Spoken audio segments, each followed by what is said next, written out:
എല്ലാവർക്കും പുതിയൊരു വീഡിയോയിലേക്ക് സ്വാഗതം. ഇന്ന് നമ്മൾ ചെയ്യാൻ പോകുന്നത് പൈതൽ മലയുടെ രണ്ടാമത്തെ ഭാഗമാണ്. അപ്പം വീഡിയോയിലേക്ക് പോവാം.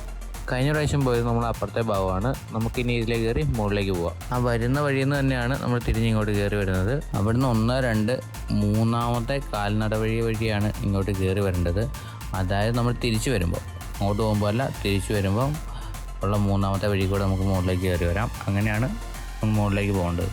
ഇപ്പോൾ മുമ്പിൽ അവന്മാർ പോയിട്ടുണ്ട്. അവന്മാർക്ക് മുകളിലെത്തി. നേരിട്ട് പറയാൻ വേണ്ടി ഇവിടെ നിന്നേ ഉള്ളൂ. മുകളിലേക്ക് കുറേ നടന്ന് കയറാനുണ്ട് കേട്ടോ. ഇനിയാണ് അങ്ങോട്ട് കയറ്റങ്ങളും കാഴ്ചകളും കാണാതിരിക്കുന്നത്. വെയിലിൻ്റെ കാഠിന്യം മൂലം ഇവിടുത്തെ പുല്ലുകളൊക്കെ കരിഞ്ഞ് ഉണങ്ങിയിട്ടുണ്ട് ശരിക്കും കേട്ടോ. എല്ലാ ഭാഗത്തായിട്ട് നമുക്ക് കുറച്ച് ഭാഗങ്ങൾ മാത്രം നല്ല പച്ചച്ചെപ്പുണ്ട്. ബാക്കി എല്ലാ ഭാഗങ്ങളും ഇതുപോലെ ഒരു മഞ്ഞ ലെവലിലേക്ക് പുല്ലിൻ്റെ കളർ മാറിയിട്ടുണ്ട്. പിന്നെ ഒരു മഞ്ഞ നിറത്തിലാണ് ബാക്കി പുല്ലുകളെല്ലാം കാണുന്നത്. കുറേ ഭാഗം ശരിക്കും കരിഞ്ഞും പോയിട്ടുണ്ട്. പിന്നെ ഇതിൻ്റെ മുമ്പോട്ട് മുകളിലേക്ക് കയറിയുള്ള ഓരോ കാഴ്ചയും നല്ല മനോഹരം കേട്ടോ. മേഘങ്ങൾക്കിടയിൽ കൂടെയൊക്കെയാണ് ഈ മലകൾ കിടക്കുന്നത്. ഒരു പ്രത്യേക രസമാണ്. അത് വന്ന് കണ്ടാലേ അത് എത്രമാത്രം ഭംഗിയുള്ളതാണെന്ന് പറയാൻ പറ്റത്തുള്ളൂ. മൊത്തം പുൽമേടുകളാണ്. പിന്നെ അങ്ങ് ദൂരെ കണ്ടോ, ആ മലയുടെ അപ്പുറത്താണ് ഇതിൻ്റെ അടുത്ത വ്യൂ പോയിൻ്റ് വരുന്നത്. അപ്പോൾ അങ്ങോട്ടേക്കാണ് നമ്മൾ പോയിക്കൊണ്ടിരിക്കുന്നത്. ഈ താഴെ കണ്ടോ ഇല്ലിക്കൂട്ടങ്ങൾ നിൽക്കുന്നത്, നല്ല രസമില്ലേ കാണാൻ. ഇതിൻ്റെ മുകളിൽ കയറി നിന്ന് ആകാശവും സൈഡിലെ മലകളൊക്കെ കാണാൻ നല്ല രസമാണ് കേട്ടോ. പിന്നെ എന്താണെന്ന് വെച്ച് കഴിഞ്ഞാൽ ഞാൻ നേരത്തെ പറഞ്ഞ പോലെ ഫുൾ പുൽമേട്. അങ്ങോട്ട് നോക്കിയാലും ഇങ്ങോട്ട് നോക്കി എവിടെ നോക്കിയാലും പുൽമേടുകളുമാണ്. പിന്നെ ആ താഴെയൊക്കെ കാണുന്നിടത്തേക്ക് നേരത്തെ പോകുമായിരുന്നു ആ പച്ചപ്പ് കാണുന്ന സ്ഥലങ്ങളിലേക്കൊക്കെ. ഇപ്പോൾ അങ്ങനെ കടത്തി വിടുന്നില്ല. കണ്ണൂർ ടൗണിൽ നിന്നും ഏകദേശം 58 കിലോമീറ്റർ ഉണ്ട് കേട്ടോ ഈ പൈതൽ മലയുടെ എൻട്രി പോയിന്റിലേക്ക്. കണ്ണൂരിൽ നിന്നും തളിപ്പറമ്പ് വന്നു. തളിപ്പറമ്പിൽ നിന്നും കുടിയാമല, പൊട്ടൻപ്ലാവ് സ്റ്റേറ്റ് ഉണ്ടാവും പൈതൽ മലയ്ക്കൊക്കെ വരുന്നത്. അപ്പോൾ അതിൽ കയറിയാൽ നമുക്ക് ഇവിടെ എത്തിച്ചേരാവുന്നതാണ്. വാഹനമുള്ളവർക്ക് വാഹനം കൊണ്ടുവരാം. സമുദ്രനിരപ്പിൽ നിന്നും ഏകദേശം 4500 അടിയുണ്ട് കേട്ടോ ഈ പൈതൽ മലയ്ക്ക്. ഇതിനകത്തൊരു വൈറ്റ് ചെടിയുണ്ട് കേട്ടോ. നല്ല രസം, ഒരു പൂവൊക്കെ വിരിഞ്ഞിരിക്കുന്ന ചെടിയല്ല, വേറെന്തോ സംവിധാനം. നല്ല രസം കാണാൻ വേണ്ടി. പൂവല്ലെന്ന് തോന്നുന്നത്, ഒരു ഇലയാണത്. ഇലയുടെ മുകൾഭാഗം വൈറ്റായി നിൽക്കുമ്പോൾ കാണാൻ നല്ല രസമാണ് അത്. പിന്നെ നമ്മൾ ആകാശത്തെ തൊടാൻ നിൽക്കുന്ന പോലെയാണ് ഇതിൻ്റെ മുകളിൽ കയറി വന്ന് കഴിയുമ്പോൾ. അപ്പോൾ നല്ല ശരിക്കും നടക്കാനുണ്ട്. ഏകദേശം ഇങ്ങോട്ട് 5 കിലോമീറ്ററോളം ഉണ്ടെന്ന് എനിക്ക് തോന്നുന്നത്. ഒരു 5 കിലോമീറ്റർ ഇങ്ങോട്ടും 5 കിലോമീറ്റർ അങ്ങോട്ടും, അങ്ങനെ 10 കിലോമീറ്റർ ഉണ്ട്. പക്ഷേ നിങ്ങൾ വരുമ്പോൾ എന്തായാലും ഇവിടെയും വരണം. അങ്ങോട്ട് കാണുന്നത് കർണാടക കേട്ടോ. ഇപ്പോൾ നമ്മൾ നിൽക്കുന്നത് ഒന്ന് കർണാടകയുടെയും ഒന്ന് കേരളത്തിൻ്റെ അതിർത്തിയായിട്ടാണ്. ഒരു സൈഡ് കർണാടക, ഒരു സൈഡ് കേരളമാണ്. പിന്നെ ഇതിൻ്റെ മുകളിലൂടെ നമ്മൾ നടന്നു വരുന്നത് കൊണ്ട് വലിയ പ്രശ്നങ്ങളൊന്നും ഉണ്ടാവില്ല. എല്ലാ സ്ഥലത്തും നമുക്ക് കണ്ണെത്തും.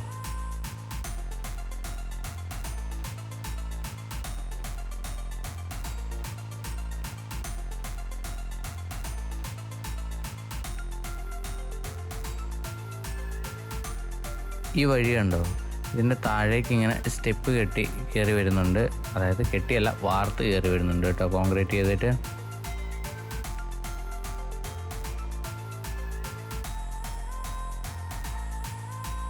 ഈ കയറി വരുന്നത് കാപ്പിമലയിൽ നിന്നും ഇങ്ങോട്ടേക്ക് കയറി വരാനുള്ള വഴിയാണ് കേട്ടോ. അതിലേ വരുന്നതെങ്കിൽ ഇതിലേ കയറി കറങ്ങി ഇങ്ങനെ അവിടെയോ ഇവിടെയോ പോയി ഇങ്ങനെ നേരെ ഇങ്ങോട്ടോ അല്ലെങ്കിൽ നേരെ തിരിച്ച് അപ്പുറത്തേക്കോ പോവാം. ഇതിന് മുകളിൽ നിൽക്കുമ്പോൾ ചുറ്റുപാട് മുഴുവൻ കാണാം. അതുകൊണ്ട് തന്നെ മറ്റ് ജീവികളുടെ ആക്രമണങ്ങളൊന്നും പെട്ടെന്ന് ഉണ്ടാവത്തില്ല. അപ്പോൾ അതിലെയാണ് നമ്മളവരെ കയറ്റി വിടുന്നത്. ഇവിടെ നോക്കുമ്പോൾ അങ്ങ് അപ്പുറത്ത് നമ്മൾ നേരത്തെ നിന്ന് വാച്ച് ടവറൊക്കെ കാണാം. ക്യാമറയിൽ കാണുന്നില്ലേ ഉള്ളൂ. അവരെ ശ്രദ്ധിച്ചുകൊണ്ടായിരിക്കുന്നത് നമ്മളെങ്ങോട്ടാണ് മാറുന്നതെന്നൊക്കെ. നമ്മളെവിടെയെങ്കിലും ഒരു 5 മിനിറ്റ് ഇരുന്ന് കഴിഞ്ഞാൽ ഉറപ്പായിട്ടും അവർ നമ്മളെ വിളിക്കും. നമ്മുടെ ഫോൺ നമ്പറൊക്കെ അവിടെയുണ്ട്, അവർ നമ്മളെ വിളിക്കും. നല്ല ഭംഗിയല്ലേ ഈ സ്ഥലങ്ങളൊക്കെ കാണാൻ. ഇത് മഴക്കാലം ആവത്തേനും വീണ്ടും ഇത് പച്ചയ്ക്കും കേട്ടോ ശരിക്കും.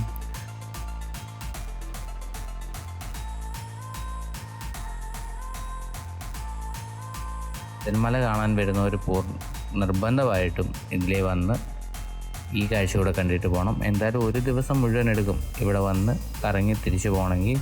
അത്യാവശ്യം നല്ല യാത്രയുണ്ട്.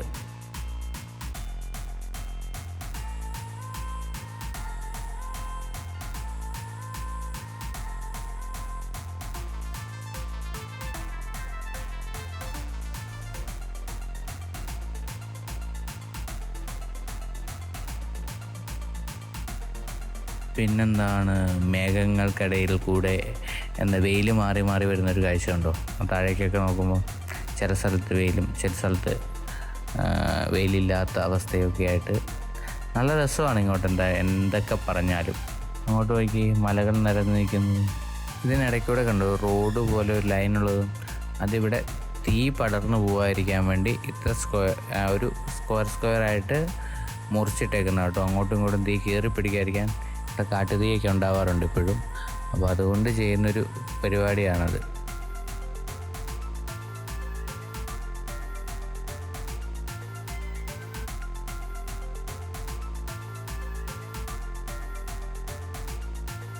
ഇവിടെ നടന്ന് ആ എൻഡിൽ എത്താറാത്തതിനൊരു അരുവിയുണ്ട് കേട്ടോ. ഈ മലയ്ക്ക് മുകളിൽ ഉള്ള ഒരു അരുവിയാണ്. നല്ല തണുത്ത വെള്ളമാണ്. ഇവിടെ വന്ന് ആ വെള്ളമൊക്കെ കുടിച്ച് ക്ഷീണമൊക്കെ മാറ്റി കുറച്ച് സമയം ഇവിടേക്ക് ഇരുന്ന് അപ്പുറത്തേക്ക് പോകാം, അപ്പുറത്തെ വ്യൂ പോയിൻറ്റിലേക്ക് പോകാം. എല്ലാവരും വെള്ളം കണ്ട സന്തോഷത്തിലാണുള്ളത്. ഇവിടുത്തെ വെള്ളത്തിന് നല്ല തണുത്ത വെള്ളമാണ് ഇവിടെയുള്ള ഈ അരുവി കൂടെ വരുന്നത്. വെള്ളം നിൽക്കുന്ന ഇവിടെ മാത്രമേ ഒരു ചെറിയ കാട് പോലെയുള്ളൂ, ഒരു തണലുള്ളൂ. ബാക്കി എല്ലായിടത്തും ഇങ്ങനെ പുല്ല് പിടിച്ച് കിടക്കുക. അപ്പോൾ ഈ വെള്ളം നിൽക്കുന്ന ഈ ഭാഗത്ത് മാത്രം ഒരു ചെറിയ തണലുണ്ട്, ചെറിയ ഭാഗം മാത്രം. അപ്പോൾ അവിടെയാണ് ഈ അരുവി, അതായത് ഈ ഉറവ നിലനിൽക്കുന്നത്. ആ അരുവിയിൽ നിന്ന് കുറച്ച് താഴേക്ക് വരുമ്പം ഇവിടെ ഒരു താത്തോള സ്ഥലമുണ്ട്, ഒരു താഴമുണ്ട്. അത്യാവശ്യം താഴേക്ക് ഇറങ്ങിപ്പോകാൻ നോക്കിയിട്ട് നടന്നില്ല.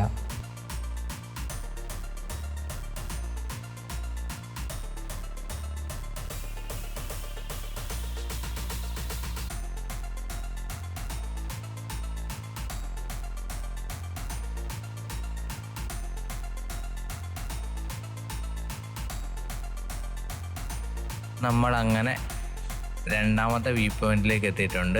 ഇതാണ് രണ്ടാമത്തെ വ്യൂ പോയിന്റ്.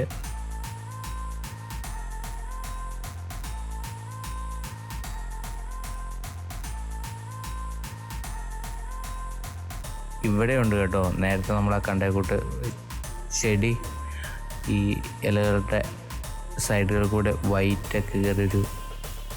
ഇവിടെ വന്ന് നിൽക്കുമ്പോൾ ചുറ്റും കാണുന്ന മൊത്തം മലനിരകളും അതിൻ്റെ കാഴ്ചകളൊക്കെയാണ്. അപ്പോൾ ഈ ഭാഗത്തുനിന്ന് കാണുന്ന ഏകദേശം കേരളത്തിൻ്റെ ഭാഗങ്ങളാണ് കേട്ടോ. താഴേക്ക് നല്ല ആഴമുള്ള സ്ഥലമാണ്. താഴേക്ക് പോവാതിരിക്കാൻ വേണ്ടി വേലി കെട്ടി തിരിച്ചിട്ടുണ്ട്.